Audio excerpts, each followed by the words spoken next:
Ma mère a porté un toast au dîner de Thanksgiving, le dédiant à son plus grand regret, sa fille de 29 ans qui ne peut toujours pas payer son loyer. Tout le monde a ri et applaudi. Mon père a ajouté qu'ils auraient dû s'arrêter à 2 enfants. Le mari de ma sœur a chuchoté assez fort pour que tout le monde entende qu'il était heureux que leurs enfants ne finissent pas comme moi. Mon oncle a souri d'un air narquois, demandant ce qui s'était passé avec le bébé si prometteur que j'étais. J'ai fini mon repas en silence, j'ai attrapé mon manteau, et je les ai tous regardés en disant que, d'ici Noël, ils me supplieraient tous de leur pardonner. Ils ont ri encore plus fort. Un mois plus tard, 86 appels manqués. Mon père disait, « Eh, ma chérie, s'il te plaît, décroche, je ne le pensais pas. » Ma mère pleurait, disant qu'elle plaisantait et que nous serions toujours une famille. Ma sœur disait, « Sœurette. Ce n'est plus drôle. Je m'appelle Avery Collins. J'ai 29 ans. » Et au moment où ma mère a levé son verre de vin ce jour de Thanksgiving, j'ai su qu'elle ne s'apprêtait pas à dire le bénédicité. Elle était sur le point de faire de moi le divertissement de la soirée. À mon plus grand regret, a-t-elle dit, souriant comme si elle faisait quelque chose d'intelligent plutôt que de cruel. Ma fille de 29 ans, qui ne peut toujours pas payer son loyer. La table a explosé de rire. Les couverts ont cliqueté. Les gens ont ri trop vite et quelqu'un a même commencé à applaudir avant qu'elle ne se rassoie. Mon père s'est penché en arrière sur sa chaise et a ajouté, « Nous aurions dû nous arrêter à 2 enfants. » Plus de rire. Puis une voix masculine venue du bout de la table a percé le bruit, assez fort pour que j'entende chaque mot. Heureux que nos enfants ne finissent pas comme elle. Cela a provoqué le rire le plus laid de la soirée.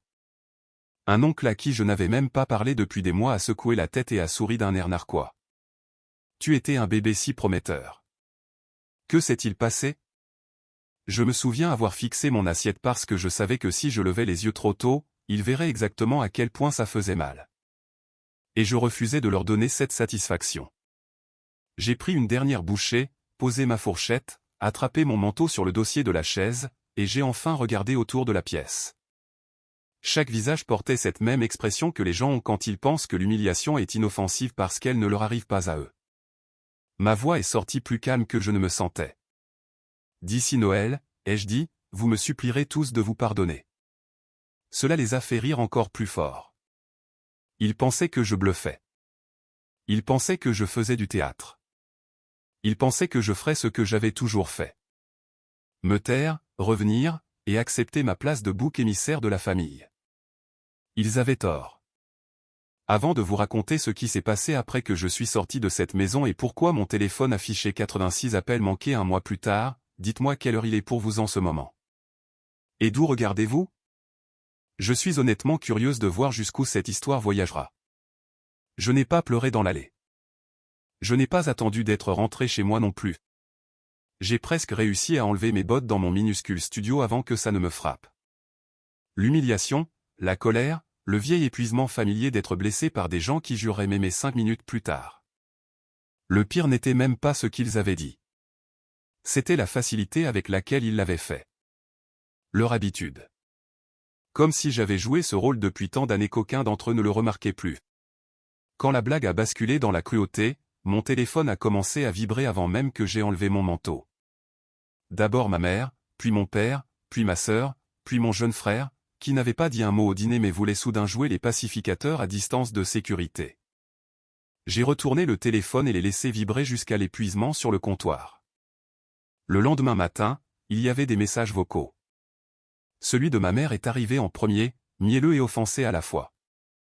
Avery, ne sois pas ridicule. C'était une blague. Tout le monde plaisantait. Celui de mon père était pire d'une certaine manière. Tu sais comment est ta mère. N'en fais pas un drame familial. Le message de ma sœur semblait irrité, pas désolé. Sérieusement, tu es parti en claquant la porte pour ça. Tu as embarrassé maman. J'ai écouté celui-là 2 fois parce que j'avais besoin du rappel.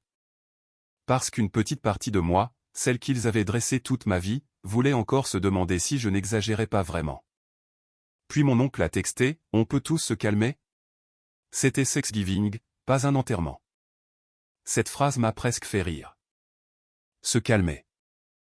comme si la cruauté devenait inoffensive lorsqu'elle était servie avec de la dinde et de la tarte. J'ai passé ce vendredi au travail, au sous-sol des archives de la ville, portant des gants en nitrile et réparant le bord déchiré d'un registre de propriété vieux de 100 ans, tandis que mon téléphone continuait de s'allumer à côté d'un déshumidificateur. Mon travail n'a jamais semblé impressionnant quand je le décrivais lors des événements familiaux. Je restaurais des documents publics fragiles, numérisais des documents manuscrits, stabilisais des cartes endommagées par l'humidité et documentais les fichiers de chaîne de possession pour les collections historiques. Pour ma famille, cela se traduisait par « tu joues avec de vieux papiers pour un maigre salaire ». Ils n'ont jamais compris que j'aimais ce travail parce que les choses endommagées avaient un sens pour moi. Les documents pouvaient être nettoyés, aplanis, renforcés, préservés. Leur histoire pouvait être honorée sans prétendre que les dommages n'avaient jamais eu lieu. Les gens étaient plus difficiles, surtout la famille. Le samedi après-midi, le ton des messages a changé.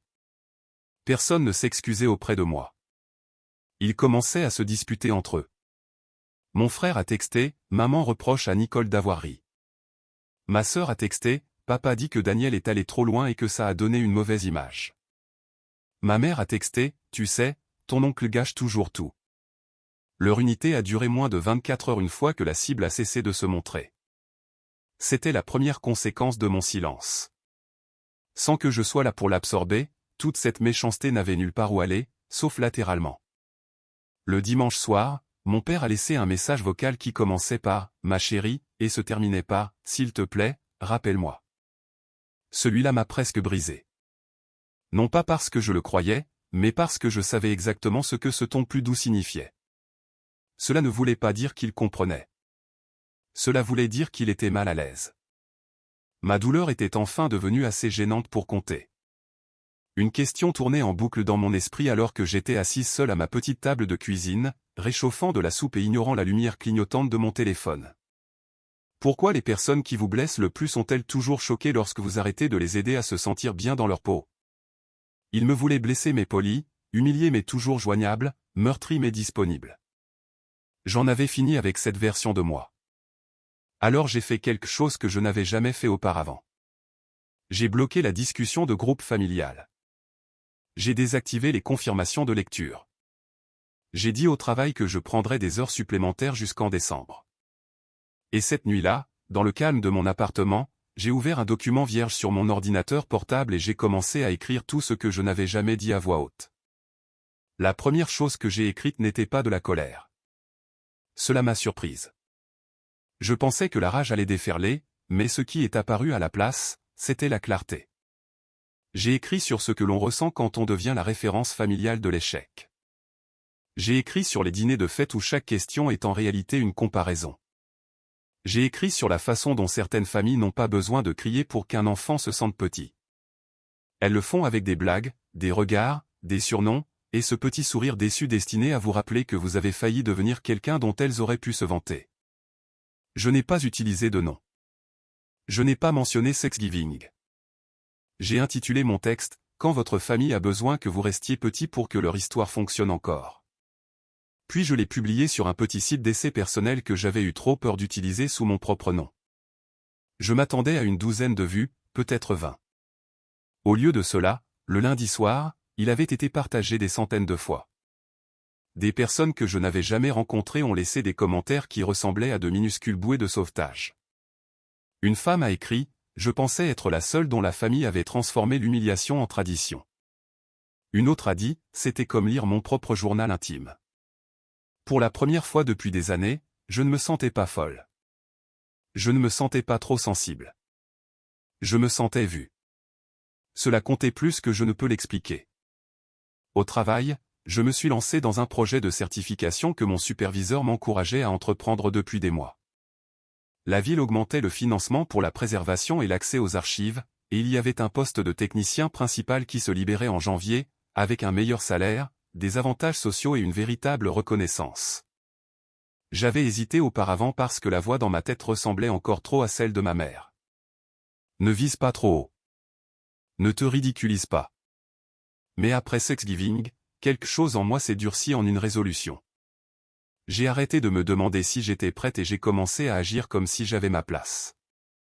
Ma meilleure amie, Claire Bennett, a remarqué le changement avant que je ne dise quoi que ce soit. Claire était coordinatrice de sensibilisation pour une bibliothèque publique, le genre de personne qui pouvait faire d'une chaise pliante et d'un mauvais café un havre de paix. Elle s'est présentée à mon appartement le 2e dimanche de décembre avec un sac en papier rempli de plats à emporter, et un seul regard sur mon visage lui a tout dit. Ils ont recommencé, a-t-elle dit. Pas une question, un diagnostic. Je lui ai tout raconté.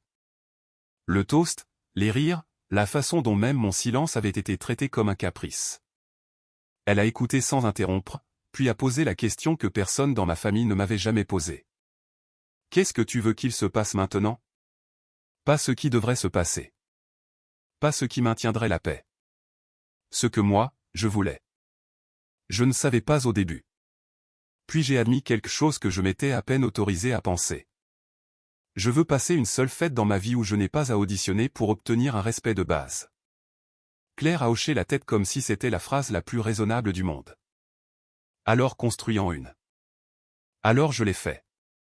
J'ai pris plus d'heures de travail. J'ai rencontré mon superviseur au sujet du poste de janvier. J'ai mis à jour mon CV. J'ai continué à écrire. Et un mercredi après-midi gris, alors que j'humidifiais une boîte de cartes de zonage cassante, j'ai reçu un appel d'une avocate nommée Elizabeth Warren. Pas cette Elizabeth Warren, a-t-elle plaisanté immédiatement, probablement parce qu'elle avait dû faire cette distinction toute sa carrière. Elle représentait la succession de mon grand-père, Walter Collins. Mon grand-père était décédé au début du printemps. Pendant que le reste de la famille assistait aux funérailles et se disputait pour savoir qui aurait sa montre, j'avais passé les week-ends de l'année précédente à l'aider à trier des décennies de documents commerciaux de l'ancien bâtiment de la quincaillerie Collins qu'il possédait en centre-ville. Il disait que j'avais de la patience pour l'histoire. Ce qu'il voulait dire, c'est que j'étais la seule qui écoutait sans regarder mon téléphone. Je pensais que l'appel concernait un document restant, peut-être un registre d'inventaire manquant ou une copie d'acte. Ce n'était pas le cas. Il y a une réunion d'administration de la fiducie prévue pour la semaine prochaine. Elle m'a dit, il y a des points que votre grand-père m'a spécifiquement demandé de discuter avec vous en personne. Avec moi, pas la famille, moi. Je me souviens être resté là, dans le laboratoire des archives. Une main gantée tenant toujours une brosse douce au-dessus d'une carte centenaire, pensant à toutes les fois où mon grand-père avait dit, les gens te montrent ce qu'ils pensent que tu vaux quand personne ne compte les points. À l'époque, je pensais qu'il parlait de patience, de manière ou d'éthique de travail. Je n'avais pas réalisé qu'il me mettait en garde. Ce soir-là, j'ai de nouveau ouvert mon ordinateur portable et j'ai écrit une seule ligne au bas de mon nouveau brouillon d'essai. Si les personnes les plus proches de vous ne vous apprécient que lorsque vous restez fragile, alors la guérison leur apparaîtra comme une trahison. Je ne l'ai pas encore publié celui-là. Je l'ai sauvegardé. Quelque chose me disait que j'en aurais bientôt besoin. La réunion de la fiducie a eu lieu dans un cabinet d'avocats calme du centre-ville, avec de fausses plantes vertes dans la salle d'attente et un bol de bonbons à la menthe que personne n'a touché. J'ai failli ne pas y aller. Non pas parce que je n'étais pas curieuse, mais parce que je savais que si ma famille était là, elle trouverait un moyen de me faire regretter d'être venue. J'avais raison sur le deuxième point.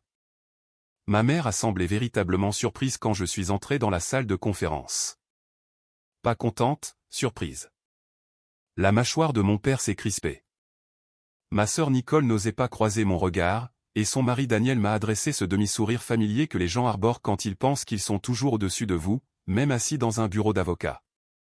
Mon oncle Glenn a même marmonné. Eh bien, elle est venue, comme si j'avais gâché quelque chose au lieu d'être nommé dans la vie officielle. Maître Warren n'a pas perdu de temps. La succession de mon grand-père avait déjà distribué la plupart des effets personnels des mois plus tôt, mais un actif majeur restait.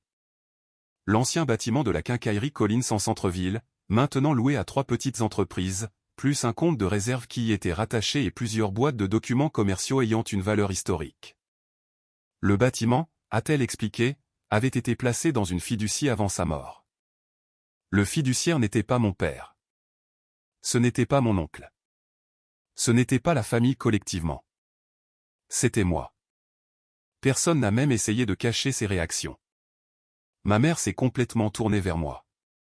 Mon père a même ri une fois, un son bref et incrédule comme si l'avocate avait fait une blague embarrassante. Daniel a finalement parlé. Il doit y avoir une erreur. Il n'y en avait pas. Maître Warren a continué sur le même ton calme. La fiducie générait des revenus locatifs. La propriété avait considérablement pris de la valeur. Il y avait assez de valeur, si elle était mise en gage ou vendue sous l'autorité du fiduciaire, pour couvrir plusieurs problèmes financiers que ma famille avait apparemment supposé se résoudre d'eux-mêmes d'ici Noël.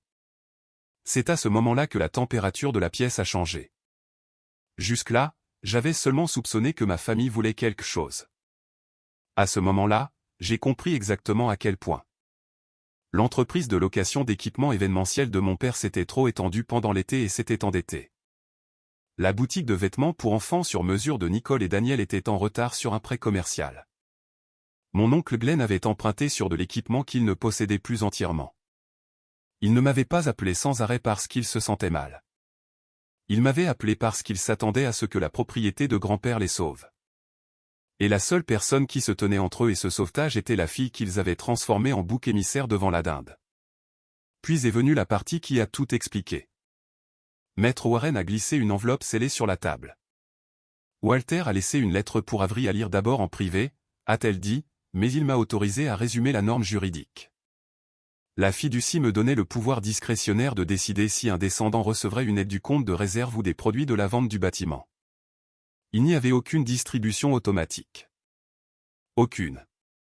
Mon grand-père avait écrit qu'il voulait que la propriété soit gérée par le seul membre de cette famille qui n'a jamais confondu la cruauté avec l'honnêteté. Daniel a cessé de sourire narquoisement. Nicole est devenue pâle. Ma mère a commencé à pleurer presque instantanément, ce qui m'aurait ému si je n'avais pas regardé ces larmes instrumentalisées toute ma vie. Mon père s'est penché en avant et a dit la chose la plus révélatrice qu'il aurait pu dire. Avery, ma chérie. Évidemment, nous devons tous en parler en famille. En famille.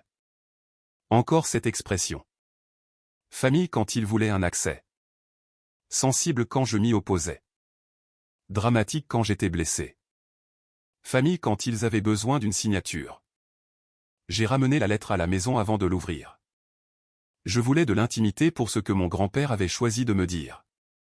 J'ai fait du thé, je me suis assise à la petite table près de ma fenêtre et j'ai déplié 3 pages écrites de son écriture épaisse et penchée. Il a écrit qu'il avait vu plus de choses que je ne le pensais. Il a écrit que chaque famille a une personne qui est censée absorber les dommages pour que tous les autres puissent se sentir décents. Et il était désolé de ne pas m'avoir mieux protégé de son vivant. Il a écrit que le fait d'être sous-estimé m'avait affûté, mais que cela m'avait aussi coûté ma tranquillité, et il espérait que ce cadeau me la rachèterait un peu. Puis est venue la ligne qui m'a démoli. Tu n'es pas tenu de sauver des gens qui n'auraient pas sauvé ta dignité. J'ai pleuré alors, fort, non pas à cause de l'argent ou du bâtiment ou même de la fiducie.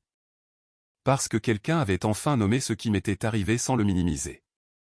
Le lendemain matin, les appels manqués ont vraiment commencé. Papa. Et, ma chérie. S'il te plaît, décroche. Je ne pensais rien de tout ça. Nous avons tous dépassé les bornes. Maman, pleurant si fort que ses mots se brouillaient. Je plaisantais juste. Nous serons toujours une famille. Nicole. Avery, ce n'est plus drôle. Nous devons parler. Daniel, qui ne m'avait jamais appelé directement de sa vie. Peux-tu au moins nous écouter? À la fin de la journée, j'avais 86 appels manqués, 14 messages vocaux, et assez de textos pour prouver que mon grand-père avait eu raison. Leur respect est arrivé attaché à un rapport d'actifs. Je n'ai répondu à aucun d'eux. Nicole a été la première à réaliser que les excuses par message vocal ne fonctionnaient pas. Elle a texté 3 mots un jeudi matin. S'il te plaît, rencontre-moi. Pas, maman veut. Pas, papa dit, juste s'il te plaît. Contre mon meilleur jugement, j'ai accepté de la rencontrer dans un restaurant à mi-chemin entre nos quartiers. Un endroit assez neutre pour que personne ne puisse mettre en scène la rencontre. Elle avait l'air terrible quand elle est entrée. Pas terrible comme au cinéma, vraiment terrible. De l'anticerne sur des yeux gonflés, les cheveux coiffés trop vite, les épaules contractées comme si elle avait passé des jours à se préparer à l'impact. Pendant une minute, la voir comme ça m'a presque fait oublier Thanksgiving. Puis je me suis souvenu du son de son rire. Nous avons commandé du café. Nous y avons à peine touché. Nicole a fixé la table et a commencé avec la phrase que j'attendais. Je suis désolé. Je n'ai rien dit, alors elle a continué. Non, je le pense. Je suis vraiment désolé. Toujours rien. Finalement, elle a levé les yeux.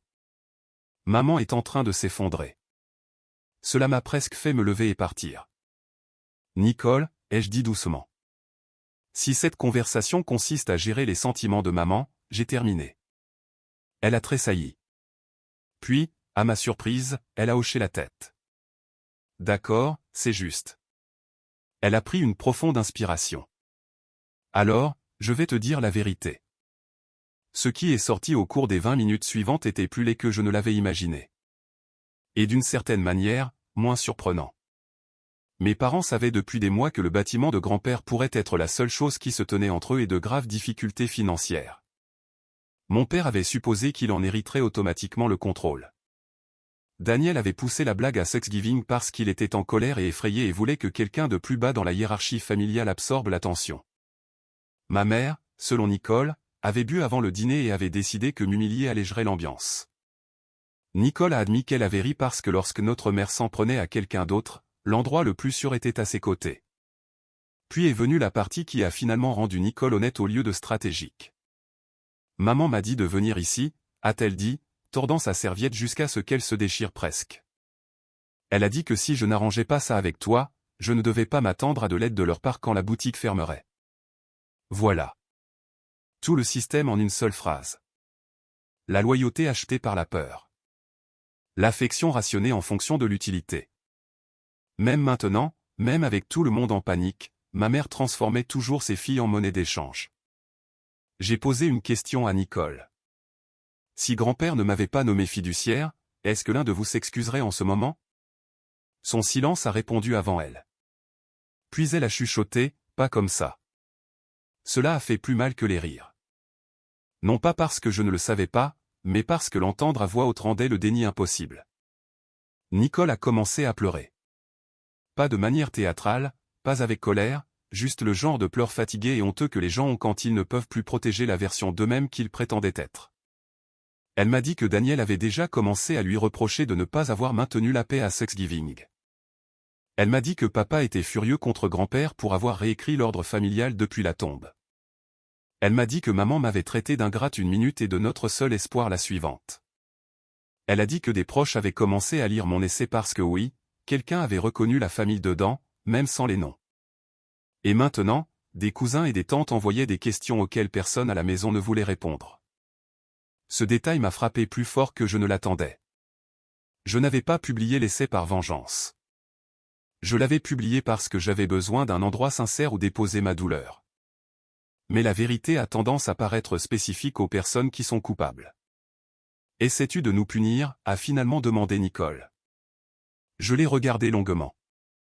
Non, ai-je dit, j'essaie d'arrêter de me porter volontaire pour la punition. Nous sommes restés assis en silence après ça. Pour une fois, il n'y avait plus rien de performatif à dire. Quand l'addition est arrivée, Nicole l'a attrapé automatiquement. J'ai payé avant qu'elle ne le puisse. Pas parce que je voulais prouver quelque chose, mais parce que j'en avais assez d'être traitée comme la sœur qui avait toujours besoin de quelque chose. À la porte, elle a touché ma manche et a dit, « Je ne sais pas comment arranger ça. » Je l'ai cru. On ne répare pas des années avec un café, ai-je dit. Tu dis la vérité, puis tu vis différemment. Ce week-end-là, les demandes de la famille sont devenues plus désespérées, plus directes et moins déguisées. Mon père a envoyé des feuilles de calcul. Ma mère a envoyé des versets bibliques. Daniel a envoyé un message expliquant le flux de trésorerie d'une entreprise comme si j'étais une investisseuse qu'il pouvait charmer. Oncle Glenn a appelé 2 fois et a laissé un message vocal furieux m'accusant de laisser le pouvoir me monter à la tête, ce qui était une chose remarquable à dire à quelqu'un que vous suppliez également d'aider. Je les ai tous ignorés et j'ai passé le dimanche matin à examiner les documents de la fiducie avec Maître Warren. J'ai demandé quelles étaient mes responsabilités légales. Elle me les a expliquées avec soin. J'étais obligé d'agir dans le meilleur intérêt de la fiducie, pas dans l'intérêt émotionnel d'adultes qui avaient confondu l'accès avec le droit. Mon grand-père l'avait structuré de cette façon exprès. Sur le chemin du retour, j'ai acheté un petit sapin de Noël artificiel pour mon appartement. Il tenait sur une caisse de lait près de la fenêtre. J'y ai accroché des lumières blanches chaudes et je me suis assise par terre quand j'ai eu fini, le regardant dans le noir. Pas de pièce maîtresse grandiose, pas de performance, juste du calme. Et pour la première fois depuis des années, le calme semblait plus festif que la famille. 3 jours avant Noël, ma mère a envoyé un message si différent de ses précédents que j'ai su que quelqu'un l'avait aidé à l'écrire. Nous apprécierions une conversation. Sans pression, juste pour t'entendre. Ce « sans pression » en disait plus que le reste de la phrase. J'ai failli le supprimer. Au lieu de cela, j'ai répondu avec un lieu et une heure. Leur maison, en journée, 1 heure, pas d'alcool, pas d'invité surprise, et mettre Warren en copie de toute discussion sur la fiducie. Par la suite, mon père a répondu par un pouce levé comme si nous finalisions une réservation pour le déjeuner au lieu de démanteler un mythe familial. J'y suis allé parce que je voulais une chose qu'il ne m'avait jamais donnée librement, une pièce où la vérité devait rester dans l'air après avoir été prononcée. Quand je suis entré, personne ne tenait un verre. Bien. Mon frère Luc était là, silencieux et pâle. Nicole était là sans Daniel. Mon oncle n'était pas invité, ce qui m'a dit que même mes parents avaient des limites quand le désespoir devenait sérieux. Ma mère s'est levée trop vite et a immédiatement commencé à pleurer. « Je suis désolée », a-t-elle dit avant même que j'ai enlevé mon manteau. « Je suis tellement désolée. Je n'ai pas dit que c'était d'accord. » Je me suis assise. Pendant les 15 premières minutes, ils ont fait ce que les familles comme la mienne font toujours lorsqu'elles sont finalement acculées par les conséquences. Ils se sont excusés dans un langage vague et général qui faisait ressembler la douleur à la météo. Des erreurs ont été commises. Des sentiments ont été blessés. Les choses ont dérapé. Mon père a dit, « Tu sais que nous t'aimons. » Ma mère a dit, « Tu as toujours pris les choses plus à cœur que nous ne le pensions. » Nicole a dit, « Nous sommes tous sous pression. » Chaque phrase flottait autour du sujet sans jamais l'atteindre, alors je l'ai forcé à atterrir. « Non, ai-je dit. Dites ce qui s'est passé. » Silence. J'ai regardé ma mère. « Que as-tu dit à Thanksgiving ?» Son visage s'est décomposé. « Avery, dis-le. » Elle a chuchoté le toast, presque mot pour mot, sauf que maintenant, il sonnait les mêmes pour elle. J'ai regardé mon père. « Que as-tu ajouté ?» Il a fixé le tapis, puis a marmonné. « Nous aurions dû nous arrêter à 2 enfants. » Je me suis tourné vers Nicole. « Qu'a dit Daniel ?» Elle a fermé les yeux. Qu'il était heureux que ses enfants ne finissent pas comme toi. Luc a commencé à pleurer à ce moment-là. De vraies larmes. Il a dit, « J'aurais dû dire quelque chose. » C'était la première phrase honnête que quelqu'un avait prononcée de tout l'après-midi. Ma mère a essayé de reprendre le contrôle de la pièce en disant, « Nous n'avons jamais voulu que tu nous quittes pour un seul dîner. » Et voilà, encore. La réduction, la révision, le besoin désespéré de faire passer des années de dommages pour un seul mauvais moment de fête. Il ne s'agit pas d'un seul dîner, ai-je dit. Il s'agit d'une vie entière à m'apprendre que ma valeur dans cette famille dépendait de ma capacité à tolérer le manque de respect. Thanksgiving a juste été la première fois où j'ai arrêté de coopérer. Personne n'a argumenté parce qu'il n'y avait plus rien à argumenter. Puis mon père a fait son erreur. Et maintenant ? A-t-il demandé. Vas-tu vraiment détruire la famille pour ce bâtiment ? Je m'attendais à de la manipulation, mais la franchise m'a quand même stupéfié. Pas, sommes-nous irréparables ? Pas, de quoi as-tu besoin de notre part ? Le bâtiment. L'argent. Au moins, il m'a fait gagner du temps. J'ai sorti de mon sac une copie de la lettre de mon grand-père. La section que j'avais choisi de partager. J'ai lu à voix haute la ligne qui comptait le plus. Tu n'es pas tenu de sauver des gens qui n'auraient pas sauvé ta dignité. Quand j'ai eu fini, personne n'a parlé pendant plusieurs secondes. Ma mère a couvert sa bouche. Mon père avait l'air de s'être pris une gifle. Pour une fois, la voix de mon grand-père résonnait plus fort que toutes les leurs dans la pièce. Je ne distribuerai de fonds de la fiducie à aucun d'entre vous, ai-je dit. Ni maintenant, ni peut-être jamais. Le bâtiment restera en fiducie. Les revenus seront gérés de manière responsable. Je déciderai plus tard si une partie ira à des travaux de préservation communautaire au nom de grand-père. Mais il ne sera pas utilisé pour récompenser des gens qui ont ri pendant qu'on m'humiliait. Ma mère a commencé à sangloter. Mon père s'est levé et a fait les 100 pas. Nicole me fixait simplement comme si elle voyait une langue qu'elle avait déjà entendue mais jamais comprise. Puis ma mère a dit la phrase que Claire avait prédit que quelqu'un dans ma famille utiliserait un jour. Si tu nous coupes les ponts comme ça, a-t-elle pleuré, je ne sais même plus quelle raison il me reste de célébrer Noël. L'ancienne Avery se serait effondrée sous le poids de cette phrase. L'ancienne Avery se serait précipitée pour réconforter la personne qui l'avait blessée. Mais j'avais passé un mois à me reconstruire sur la vérité. Et la vérité est plus forte que la culpabilité une fois qu'on l'a suffisamment pratiquée. Alors peut-être que c'est l'année où tu apprendras la différence entre la célébration et la performance, ai-je dit. C'est à ce moment-là que la pièce a changé. Non pas parce que j'ai gagné, non pas parce qu'ils étaient guéris, mais parce que pour la première fois, je ne négociais pas contre mon propre respect de moi-même. Je me suis levé, j'ai remis mon manteau et je leur ai donné les seules conditions que j'étais prête à offrir. Si vous voulez une relation avec moi à l'avenir, cela n'aura rien à voir avec la fiducie. Cela commencera par la responsabilité. Pas de blagues sur mes finances, mon travail, mon appartement, ma vie. Pas de moi comme cible lors des rassemblements. Pas de me traiter de trop sensible quand je m'y oppose. Si l'une de ces choses se reproduit, je pars immédiatement. Sans débat. Nicole a hoché la tête la première. Luc a hoché la tête en second. Mon père n'a rien dit. Ma mère a chuchoté, « S'il te plaît, ne pars pas. » Je l'ai regardé, vraiment regardé, et pour la première fois de ma vie, j'ai vu non seulement ma mère, mais une femme qui avait passé des années à confondre la domination avec la proximité et qui était maintenant choquée que l'un de ses enfants soit sorti du système. Je suis déjà parti de la version de cette famille qui avait besoin que je reste petite, ai-je dit. La suite dépend de vous tous. Puis je suis parti. La veille de Noël, je suis resté à la maison. Cette phrase m'aurait semblé tragique un an plus tôt. Elle me semblait paisible maintenant. J'ai fait des itis au four d'après une recette que Claire m'a textée. J'ai brûlé la première fournée de pain à l'ail parce que j'ai été distraite en répondant aux commentaires sous mon dernier essai, et je me suis assise en tailleur sur mon canapé, portant des chaussettes épaisses, pendant que mon petit sapin clignotait dans le coin. Dehors, quelqu'un dans l'immeuble d'en face avait des lumières bleues autour de son balcon. Un couple sur le trottoir se disputait doucement pour savoir quelle tarte apporter à l'étage. Quelque part dans le couloir, un enfant riait. Ce n'était pas un Noël parfait. C'était un Noël calme. Et le calme, j'avais appris, n'était pas la même chose que la solitude. Mon téléphone a vibré quelques fois ce soir-là. J'ai laissé la plupart des messages sans réponse. L'un d'eux était de Luc. Une photo de lui et Nicole mangeant des biscuits achetés en magasin sur leur îlot de cuisine parce que, selon sa légende, maman a annulé le dîner et papa fait semblant de regarder le football, mais en réalité il regarde le plafond.